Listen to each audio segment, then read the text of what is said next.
16 दिसंबर आप जो जर्नैलों की सियासत है पाकिस्तान के अंदर, आपका पाकिस्तान टूट गया था। और आज हम रोते हुए दिल के साथ ये कह रहे हैं कि आज भी ना अदलिया ने कुछ सबक सीखा और ना इन जर्नैलों ने कुछ सबक सीखा। आज भी वही रवैये हैं। अभी कल की बात है कि बलोचिस्तान ये KPK से जो पॉलिटिकल एक्टिविस्ट है वो अपनी सियासी जमात के इज्तिमा के लिए पंजाब आना चाहते थे, तो उनको जब रोका गया तो उन्होंने कहा कि हम तुम्हें पख्तूनिस्तान बना के दिखाएंगे। तो क्या तुम फिर पाकिस्तान को तोड़ना चाहते हो?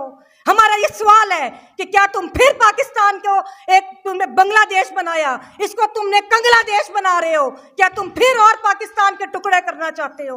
तो अभी भी शर्म करो, अभी भी कोई सबक सीखो, कोई जो आपकी तारीख है, स्याह तारीख है, उससे कुछ सबक हासिल करो।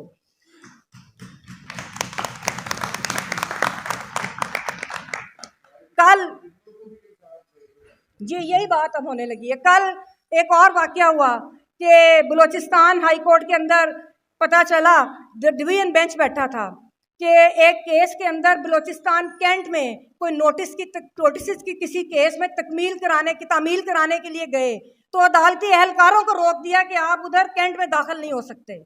ये कब्जा है आपके मुल्क के ऊपर, ये कब्जा है जिससे आप शहरियों ने और आपने अपनी आखिरी जंग लड़के इस कब्जे को छुड़वाना है। और जहां तक मिलिट्री कोर्ट्स का सवाल है, इतना टाइम जाया किया। 1 मिनट की बात है कि मिलिट्री कोर्ट्स नहीं बन सकती, गैर आईनी है, गैर कानूनी है। और हमेशा जो भी हमारे जमहूरियत पसंद तबकात हैं, बार एसोसिएशन हैं, उन्होंने उसकी मुखालफत की। तो अगर आपने फिर यही कुछ करना है तो फिर GHQ में जाके सीधी अदालतें लगा लें। फिर क्या मिलिट्री कोर्ट्स फिर जाए, फिर उधर ही जाके अदालतें लगाएं और GHQ इंसाफ दे लोगों को। अफसोस होता है ये सारी चीजें देख के। और आखिर में मैं जस्टिस फायज ईसा जैसे कहूंगी कि आज फिर एक तारीख दोहराई जा रही है। जो भुट्टो वाली तारीख थी ना, अगर आप तब्दील करना चाहते हैं तो जो आपके पास ज़ेर इल्तवा मुकदमात हैं, आप उनको इंसाफ दे के तारीख तब्दील करें। आप भुट्टो के फैसले को, अब आपने क्या उसको इंसाफ देना है भुट्टो को? वो भुट्टो को नहीं, पूरी कौम को के साथ बेइंसाफ़ी की गई। और आज आप फिर वो तारीख दोहरा रहे हैं कि उसी तरह आप साबिक वज़ीर आज़म का खुफिया ट्रायल कर रहे हैं। जिस तरह भुट्टो को जब उसने कहा कि मैंने बात करनी है तो अदालती कमरे, ये हाई कोर्ट को बंद कर दिया गया था, किसी को भुट्टो की बात नहीं सुनने दी गई थी। आज वही आप इमरान खान के साथ कर रहे हैं। आज उसको भी उसी तरह आप चाहते हैं कि उसका ट्रायल कोई ना देखे और उसको खुफिया अदालत के अंदर उसी तरह तारीख पर नजर डालें। जब भुट्टो के खिलाफ आपने उनको गवाह क्रिएट किए और आपने क्या वो था मसूद खान जो इंटेलिजेंस एजेंसी का सरबराह था, आपने उसको 2 माह अगवा किया। अगवा करने के बाद उसको भुट्टो के खिलाफ गवाह के तौर पे पेश किया। इसी तरह आज आजम खान भी गायब रहा था। आपको याद होगा कि वो भी आजम खान को गायब किया गया और फिर आज के साबिक वजीर आजम के खिलाफ इस तरह की गवाहियां तराशी गई। और भुट्टो ने, आपको याद है क्या कहा था? जस्टिस फायज ईसा और तमाम अदलिया के जजेस को मैं ये बताना चाहती हूँ कि जब भुट्टो इस हाई कोर्ट में अपने प्रोसीडिंग्स के बाहर निकले थे तो उन्होंने कहा था नो कोर्ट। भुट्टो ने कहा था no court no justice, thank you Jimmy Carter. और हमें दिल खून के आंसू रोता है। मुझे आज भुट्टो याद आ रहा है, मेरा दिल खून के आंसू रो रहा है जो कहता था no court no justice, thank you Jimmy Carter. तो क्या आप लोग, ये जुडिशरी ये चाहती है कि कल इमरान खान ये कहे no court no justice, thank you chief justice? और इस तारीख को बचा लो, अभी भी वक्त है, पाकिस्तान को बचा लो। चंद दिन पहले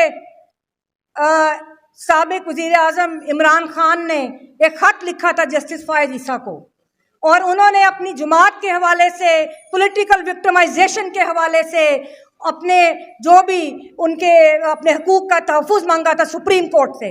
लेकिन जस्टिस फायज ईसा आपने उसको जवाब दे दिया। तो क्या एक साबिक वजीर आजम या कोई भी शहरी जो अपने हकूक का तहफ़्फ़ुज़ चाहता है, क्या वो सुप्रीम कोर्ट के चीफ जस्टिस को नहीं खत लिखेगा? क्या वो आर्मी चीफ को खत लिखेगा? क्यों आप लोगों ने उनको इंसाफ नहीं दिया? कल जिस तरह खतीजा शाह के साथ हुआ, उसके ऊपर मेरा ख्याल है कि ये नजर आ रहा है कि पाकिस्तान के अंदर कोई जुडिशरी एग्जिस्ट नहीं करती।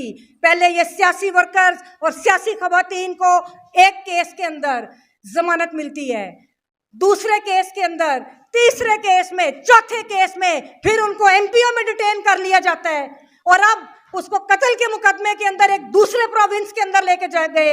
इसके बाद क्या आपके पास जवाब रह जाता है कि आप इन ओहदों के ऊपर काम करें? क्यों चीफ जस्टिस पाकिस्तान आपने इन इंसानी हकूक की पामालियों का नोटिस नहीं लिया?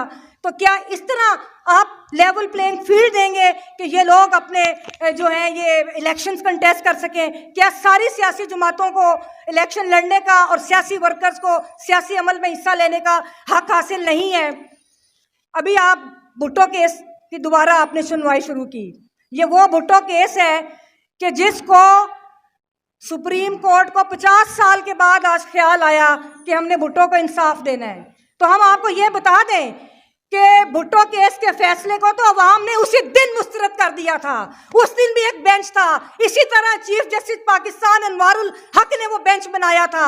उसने बेंचों की सियासत की और उसने उन जजेस को पहले रिटायर करवाया जो भुट्टो के हक में फैसला दे रहे थे, और उसके बाद उसने भुट्टो का सियासी और अस्करी कत्ल किया, जिसके बाद पाकिस्तान को आज तक उस सियासी कत्ल का, उस अदालती कत्ल का पाकिस्तान खमियाजा भुगत रहा है। इसी तरह 16 दिसंबर आने वाली है। देखा कि जस्टिस एजाजुल एहसन जो उस कमेटी के रुकन है जिसने बेंच कॉन्स्टिट्यूशन कमेटी के, उन्होंने ख़त लिखा चीफ जस्टिस पाकिस्तान जस्टिस फायज ईसा को, और उन्होंने अपने रिजर्वेशंस का इजहार किया कि जो बेंच मिलिट्री कोर्ट्स के हवाले से उनकी अपील सुनने के लिए जो बेंच बनाया गया है, वो बेंच के अंदर जिस तरह प्रैक्टिस एंड प्रोसीजर की प्रोविंस को पामाल किया गया और साथ उन रवायात को पामाल किया गया जिनकी बुनियाद के ऊपर बेंच बनते हैं, तो उन्होंने अपने उन खदशात, उन रिजर्वेशंस को खत की शक्ल में चीफ जस्टिस के सामने रखा। इसी तरह साबिक chief justice Pakistan justice Jawad Khawaja ने भी एक खत लिखा है और उन्होंने भी अपने खदशात का इजहार किया कॉन्स्टिट्यूशन ऑफ बेंच के ऊपर जिसने मिलिट्री कोर्ट्स के अपील सुननी है।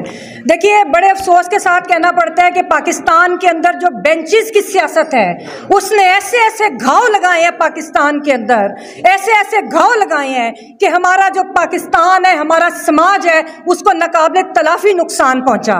ये बेंचेस की जो सियासत थी, ये इंसाफ देने के लिए नहीं, ये जो बेंचेस बनाए जाते हैं वो अफसोस के साथ कहना पड़ता है कि मनपसंद फैसले लेने के लिए बेंचेस बनाए जाते हैं, और यही आज मिलिट्री कोर्ट्स के हवाले से हमें नजर आ रहा है और हम सब लोग अपनी रिजर्वेशंस का इजहार करते हैं। बल्कि आप ये देखें कि जो पीडीएम ने कानून साजी की, जस्टिस फायज ईसा पार्लियामान के अंदर गए, वो बड़ी जमहूरियत को शाबाश देने पार्लियामेंट के अंदर गए। ये वही पीडीएम थी जिसने वुकला प्रोसीजर वो प्रोटेक्शन एक्ट बनाया। उसके बाद जितना जुल्म वुकला के ऊपर आया हुआ, जमहूरियत नाम निहाद जमहूरियत के अंदर इसकी मिसाल नहीं मिलती। इसी तरह जो प्रैक्टिस एंड प्रोसीजर एक्ट है उसको बना के जिन सुप्रीम कोर्ट की रवायात को पमाल करके इंसाफ का कत्ल किया जा रहा है, उसकी भी मिसाल हमें नहीं मिलती। अभी